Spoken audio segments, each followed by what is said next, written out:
ไม่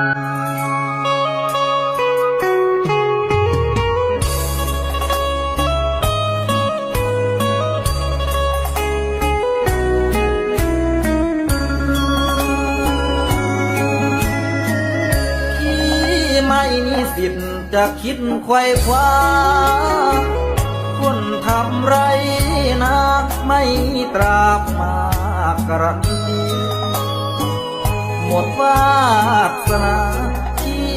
จะพาน้องเข้าพิธีรักฉันก็เพียงเท่านี้คงไม่มีค่าพอหรอกนะเราจะเข้าใจกันและกันพ่อแม่น้องนั้นท่านขวางกันขีดกันชาวนาไม่อาจทำใจ